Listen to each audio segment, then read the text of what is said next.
Assalamualaikum warahmatullahi wabarakatuh. Sebelumnya perkenalkan, nama saya Vina Aulia Rahmah dengan nomor induk mahasiswa 20010606. Pada hari ini saya akan menjelaskan tentang Permendikbud nomor 2 tahun 2020 tentang tata cara pelaksanaan uji kompetensi mahasiswa bidang kesehatan. Permendikbud nomor 2 tahun 2020 ini terdiri dari 14 pasal. Pasal 1. Dalam pasal 1 ini dijelaskan mengenai istilah-istilah yang ada di dalam Permendikbud nomor 2 tahun 2020. Yang pertama adalah uji kompetensi mahasiswa bidang kesehatan. Uji kompetensi mahasiswa bidang kesehatan adalah proses pengukuran pengetahuan, keterampilan, dan perilaku peserta didik pada perguruan tinggi yang menyelenggarakan pendidikan tinggi bidang kesehatan. Kedua, sertifikat kompetensi. Sertifikat kompetensi adalah surat tanda pengakuan terhadap kompetensi tenaga kesehatan untuk dapat menjalankan praktek di seluruh Indonesia setelah lulus uji kompetensi. Ketiga, sertifikat profesi adalah surat tanda pengakuan untuk melakukan praktek profesi yang diperoleh lulusan pendidikan profesi. Yang keempat, perguruan tinggi. Perguruan tinggi adalah satuan pendidikan yang menyelenggarakan pendidikan tinggi. Yang kelima, asosiasi institusi pendidikan tinggi kesehatan adalah kumpulan institusi yang menyelenggarakan pendidikan tinggi bidang kesehatan. Yang keenam, organisasi profesi tenaga kesehatan adalah wadah untuk menghimpun tenaga kesehatan yang seprofesi. Adapun kementerian yang dimaksud dalam Permendikbud nomor 2 tahun 2020 ini adalah kementerian yang menyelenggarakan urusan pemerintahan di bidang pendidikan. Dan menteri yang dimaksud adalah menteri yang menyelenggarakan urusan pemerintahan di bidang pendidikan. Pasal 2. Mahasiswa bidang kesehatan pada akhir masa pendidikan program vokasi atau program profesi harus mengikuti uji kompetensi secara nasional. Uji kompetensi ini bertujuan untuk mencapai standar kompetensi kerja sebagai tenaga kesehatan. Pasal 3. Kelulusan mahasiswa ditentukan dengan proporsi penilaian sebagai berikut. Yang pertama, untuk program vokasi, indeks prestasi kumulatif 60%, dan uji kompetensinya 40%. Sedangkan untuk program profesi, indeks prestasi kumulatif program sarjana atau sarjana terapan adalah 60% dan uji kompetensi adalah 40%. Pasal 4. Syarat peserta uji kompetensi adalah: yang pertama adalah mahasiswa bidang kesehatan, program vokasi, dan program profesi yang telah menyelesaikan seluruh proses pembelajaran. Kedua, terdaftar pada Pangkalan Data Pendidikan Tinggi. Dan yang terakhir adalah berasal dari program studi yang telah memiliki izin penyelenggaraan. Pasal 5. Uji kompetensi diselenggarakan oleh perguruan tinggi bekerja sama dengan organisasi profesi.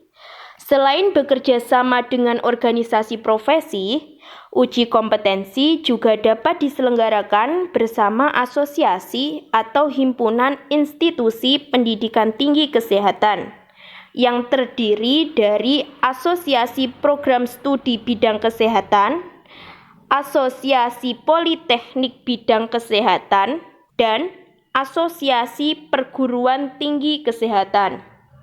Pasal 6. Dalam menyelenggarakan uji kompetensi, Menteri akan membentuk Komite Nasional Uji Kompetensi yang terdiri dari 1. Pengawas, 2. Pengarah, 3. pelaksana, dan yang terakhir adalah pejabat pengelola keuangan. Pasal 7. Dalam pasal 7 akan dijelaskan mengenai tugas dari pengawas, pengarah, pelaksana, dan pejabat pengelola keuangan.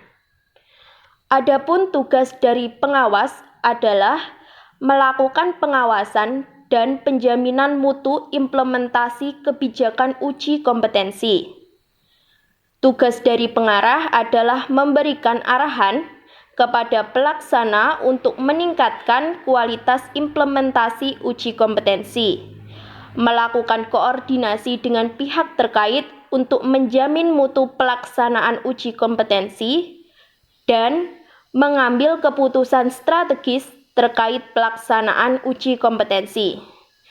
Adapun tugas dari pelaksana adalah menyusun dan menyiapkan substansi uji kompetensi, menyusun petunjuk teknis pelaksanaan uji kompetensi, mengolah hasil uji kompetensi, dan mengumumkan hasil uji kompetensi. Lalu yang terakhir adalah tugas dari pejabat pengelola keuangan, yaitu melakukan perencanaan keuangan, melakukan pengawasan keuangan, dan mengevaluasi pengelolaan keuangan. Pasal 8. Biaya penyelenggaraan uji kompetensi dibayarkan secara kolektif atau secara bersama-sama oleh perguruan tinggi kepada Komite Nasional Uji Kompetensi dan sesuai peraturan perundang-undangan. Pasal 9. Hasil uji kompetensi akan diumumkan secara terbuka melalui laman resmi kementerian.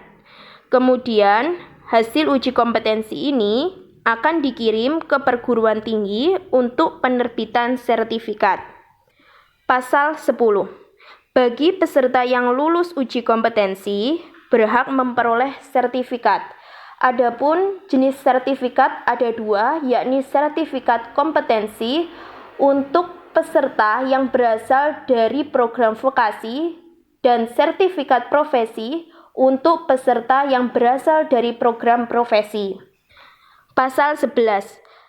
Sedangkan peserta yang tidak lulus bisa mengikuti uji kompetensi berikutnya hingga batas masa studi sesuai dengan standar nasional pendidikan tinggi. Pasal 12. Pengawasan penyelenggaraan uji kompetensi dilakukan oleh kementerian bersama dengan kementerian yang menyelenggarakan urusan pemerintahan di bidang kesehatan dan Konsil Tenaga Kesehatan Indonesia sesuai dengan kewenangan masing-masing. Pasal 13 dan 14. Peraturan Menteri ini mulai berlaku pada tanggal 14 Januari 2020.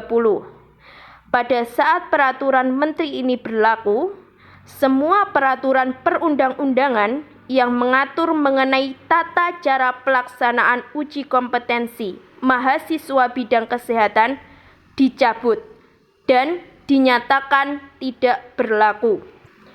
Sekian penjelasan dari saya mengenai Permendikbud nomor 2 tahun 2020 tentang tata cara pelaksanaan uji kompetensi mahasiswa bidang kesehatan. Apabila ada kurang lebihnya, saya mohon maaf yang sebesar-besarnya. Wabillahi taufiq wal hidayah. Wassalamualaikum warahmatullahi wabarakatuh.